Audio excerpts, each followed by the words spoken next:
Good afternoon, everyone. So, another frosty day. We got this Pontiac Montana here. I got lots of work. I'll probably break this up into several videos just for ease. So, we got sway bar links and bushings. So, we'll start there. I'm also going to be doing brakes, an axle, and a bearing. Yeah, so we'll start with that. What a sway bar does, it connects both wheels together.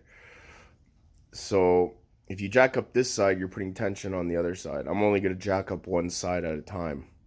So you're putting tension on that sway bar link. It'll make it harder. So what I'm going to do is first just cut the other side. Just zip it right in half, which will free up this side. And then I'll jack this side up and work in here. So we'll start with that. Just cut it right down the middle. And then, I mean, if you could lift both sides up, you don't have to do that. I just found this makes it easier. So we'll start with that. Alright, hopefully you'll be able to see this. I got to straighten the wheel out. That's your sway bar link there. On the other side, I just cut that right in half, right there.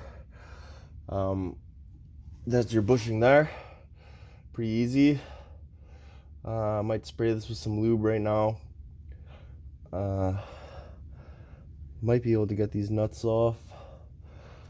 So we're gonna start with this. Right there, I'm just gonna take some of this rust off the threads. This has, sometimes they'll have a Torx or Allen key on the head there to hold it. This has a box wrench for the back. Lots of times you need a slim 14 or something.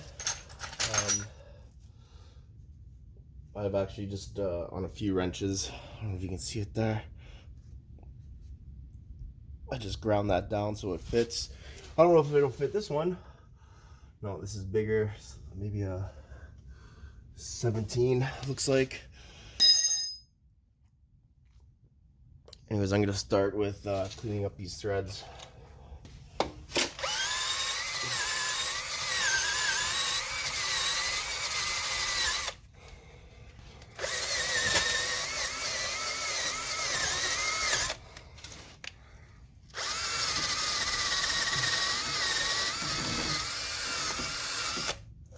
May as well give yourself the best chance.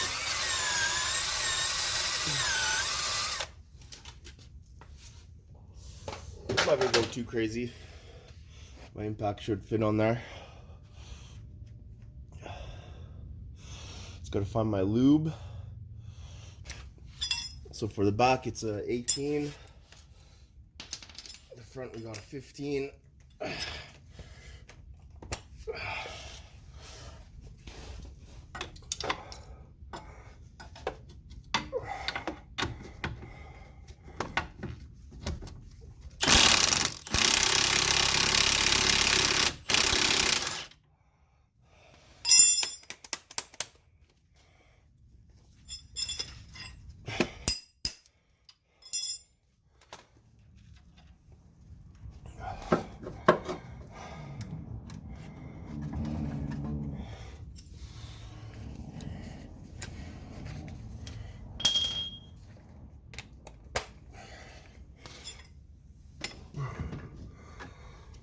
Of course, not gonna get that on there.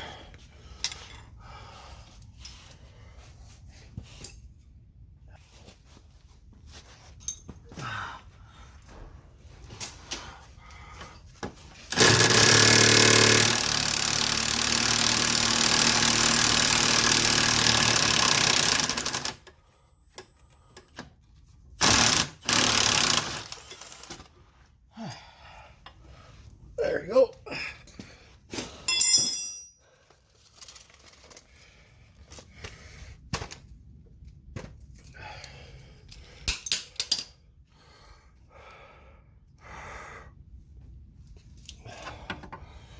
Okay, so you got both of those out.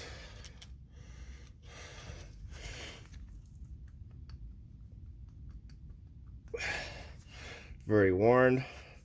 These have never been greased, probably since install. They were a Moog part.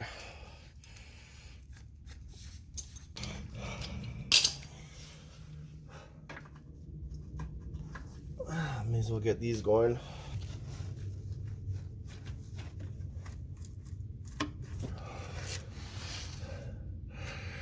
Really hope those are captive and they break free. Those are gonna be 15s. I'm gonna get a shallow socket.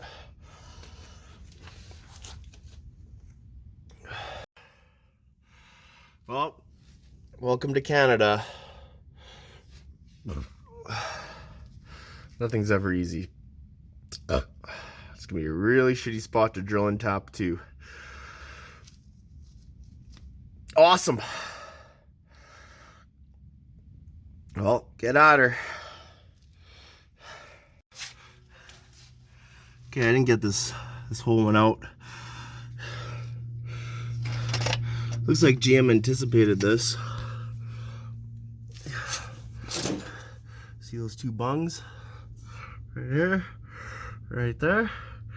The bolts go right through, so it actually makes it easier to be able to drill up through there.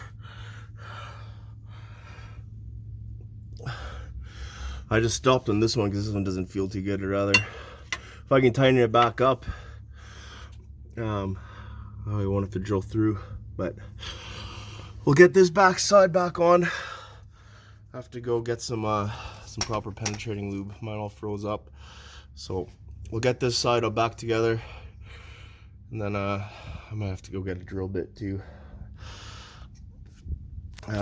So we'll put this back together and yeah, go from there. All right, so I got the new bushing in. I'm not going to tighten down that one bolt till I get the other one done up. I'm going to go get a new drill bit. These are my least favorite ones. They got the tiniest nub here you got to grab onto. And I put a little bit of anti-seize on there. Those are locking nuts, so you can't just throw it on there. But it's new, so I'm not going to do the other side yet because I got to do these brakes. Yeah, there's not much rotor left there, so I'll finish this side. I got to go to Canadian Tire though, find a drill bit, and we'll finish that up.